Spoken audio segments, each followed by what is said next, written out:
नमस्कार, मैं अर्चना और आप देख रहे हैं हंगामा टाइम्स। हंगामा टाइम्स जिस तरीके से आपको दिखाता है कि उत्तर प्रदेश की राजधानी लखनऊ में क्या खास हो रहा है, तो इस समय हम लोग इंदिरा नगर तकरोही में हैं, जहां पे ये हमारे पीछे आप भारी भीड़ देख रहे हैं। तो ये आचार्य मोतीराम शास्त्री साधना बौद्ध विहार की है, जहां में हाल ही में परिनिर्वाण दिवस मनाया गया था यहाँ पर। और साथ में आज जो है एक प्रार्थना के लिए यहाँ पे सबकी संगोष्ठी हुई है।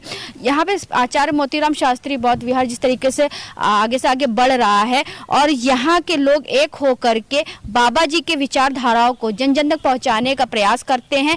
चाहे आपका जो है संविधान दिवस हो, चाहे आपका 26 जनवरी हो, तो आज का जो कार्यक्रम है उसको किस उद्देश्य के साथ में रखा गया। तो हमारे साथ में केपी चौधरी जी हैं, तो उनसे हम बात करेंगे कि आज के कार्यक्रम के बारे में क्या कहेंगे। तो आपका स्वागत है केपी चौधरी जी। अर्चना जी, सबसे पहले मैं आपको धन्यवाद देना चाहता हूँ, क्योंकि आज 68वां महापरिनिर्वाण दिवस, आपने परिनिर्वाण दिवस और महापरिनिर्वाण दिवस, महापरिनिर्वाण दिवस जो हमारे बुद्ध होते हैं उनका मनाया जाता है।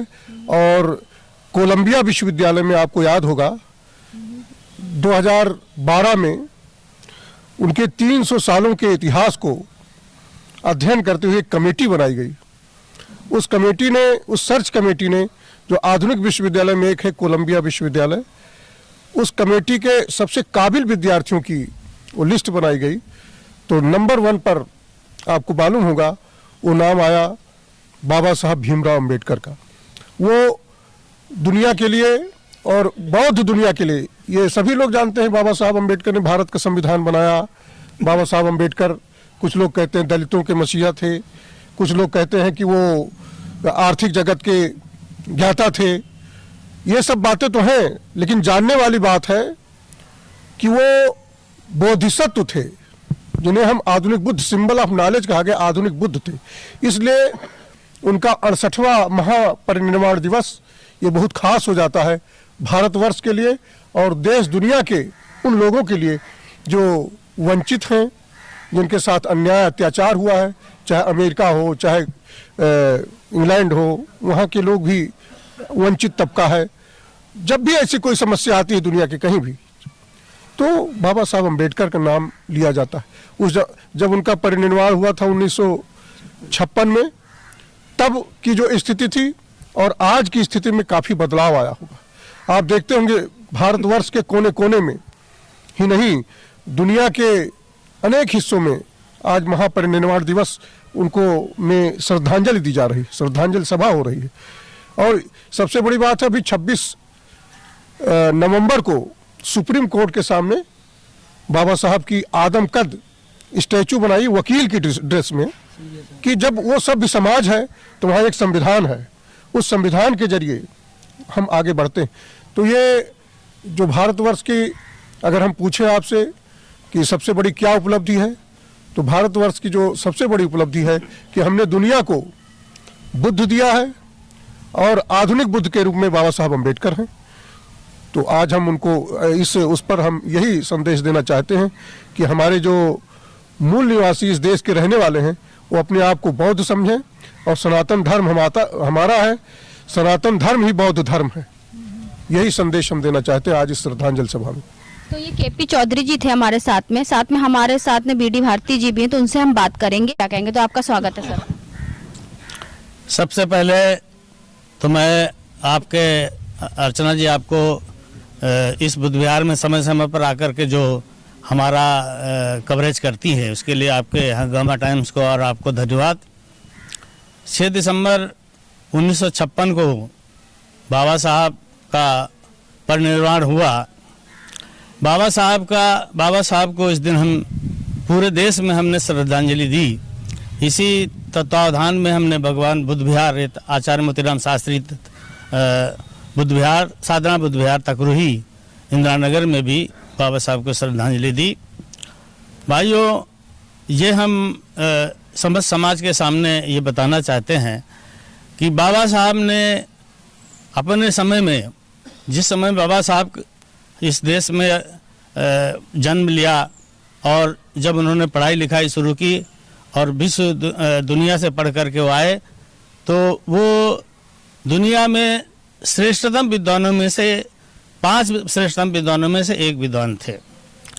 लेकिन जिस समाज में वो पैदा हुए थे, उस समाज में हम लोग भी जो बहुजन समाज के लोग हैं पैदा हुए, उस समाज की उस समय दुर्दशा ये थी, जानवरों से भी ज़्यादा दुर्दशा थी, क्योंकि हमारे लोगों को तालाब तक से पानी नहीं लेने दिया जाता था, मंदिरों में घुसने नहीं दिया जाता था।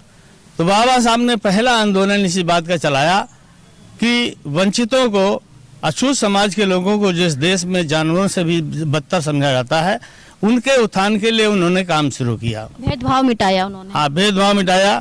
और आगे चलकर हालांकि वो केवल अछूतों के ही भगवान नहीं थे, बल्कि पूरे देश के लिए उन्होंने जो संविधान का निर्माण करके दिया, वो संविधान आज विश्व का महानतम संविधान माना जाता है। और इसीलिए बाबा साहब की तरफ आज दुनिया जो है वो उनके व्यक्तित्व से आकर्षित हो रही है, और बाबा साहब की दुनिया भर में बड़ी बड़ी मूर्तियां लगाई जा रही हैं। और बाबा साहब ने जो बौद्ध धर्म का हमें संदेश दिया, वो भारत उनके हिसाब से, और बल्कि ऐतिहासिक दृष्टिकोण से, भारत जो है ये बौद्ध देश है, बौद्ध राष्ट्र है, और इसी की वजह से ये दुनिया में विश्व गुरु माना गया। और बौद्ध धर्म ही सनातन धर्म है। तो बाबा साहब के ही मिशन को, चूंकि उन्हीं की अंतिम इच्छा थी कि भारत को बौद्धमय किया जाए, तो उनकी अंतिम इच्छा की पूर्ति के लिए हमने इस आचार्य मोतीराम शास्त्री साधना बुद्ध विहार की 6 जून 1994 में इस बुद्ध विहार की नींव भंते धम्मवीरियो, जो उस समय माइनॉरिटी कमीशन के मेंबर थे, जिनको केंद्र में मंत्री का दर्जा प्राप्त होता है, उनके द्वारा इस बुद्ध विहार का शिलान्यास हुआ। तब से लेकर के हमने इस बुद्ध विहार का निर्माण किया है, और आगे, और यहाँ से हम बौद्ध धर्म के संदेश को समय समय पर सभाओं के द्वारा, शिविरों के द्वारा हम इस बौद्ध धर्म का प्रचार कर रहे हैं। अपने समाज को जो है निम्न तबके से उठा करके इस देश का मालिक बनाना चाहते हैं।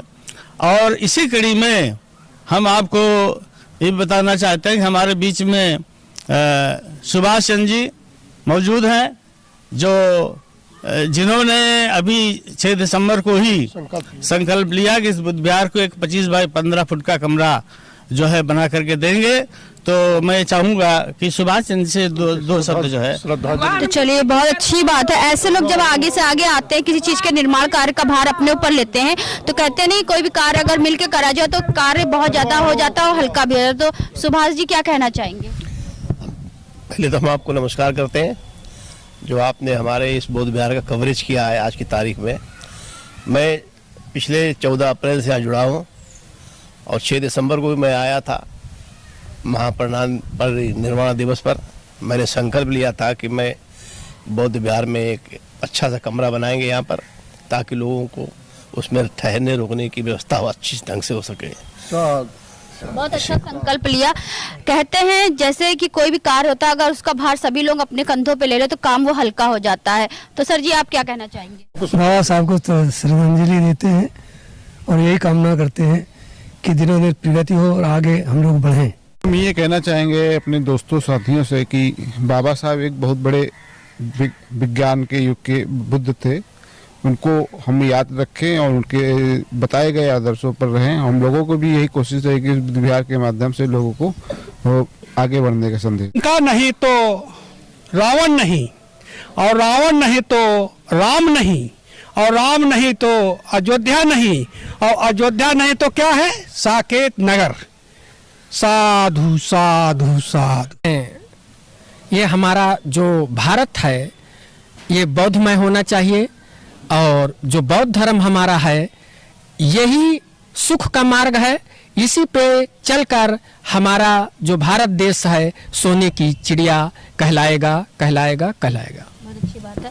तो आज हम लोग आए थे इंदिरा नगर तकरोही में, जहाँ पे आचार्य मोतीराम शास्त्री बौद्ध विहार में, साधना बौद्ध विहार में मनाया गया महापरिनिर्वाण दिवस मनाया गया, जिसको लेकर के यहाँ पे जो है लोग इकट्ठा हुए और लोगों ने बाबा साहब के साथ में बौद्ध जी को भी याद किया। जहाँ पे हम आपको दिखाते रहे साधना बौद्ध विहार में अम्बेडकर जी के विचारधारा को चला ही जाता है, साथ में बौद्ध विचारधाराओं को भी लेकर के चला जाता है। ऐसे हम आपको दिखाते रहेंगे कि आचार्य मोतीराम शास्त्री साधना बौद्ध विहार में किस तरीके से आगे से आगे बढ़ोतरी हो रही है और सभी लोग, समाज के लोग मिल करके इस साधना बौद्ध विहार को आगे बढ़ाने के लिए क्या कर रहे हैं। तो इसी के साथ मैं अर्चना आपसे इजाजत लेना चाहूंगी। धन्यवाद, बने रहिएगा हंगामा टाइम न्यूज चैनल के साथ। हंगामा टाइम्स की तमाम खबरों को देखने के लिए हंगामा टाइम्स को सब्सक्राइब कर लीजिए और बेल आइकन दबा लीजिए। अगर आपको ये वीडियो अच्छा लगा हो तो लाइक बटन प्रेस कर अपनी प्रतिक्रिया हमारे कमेंट बॉक्स में देना मत भूलिए।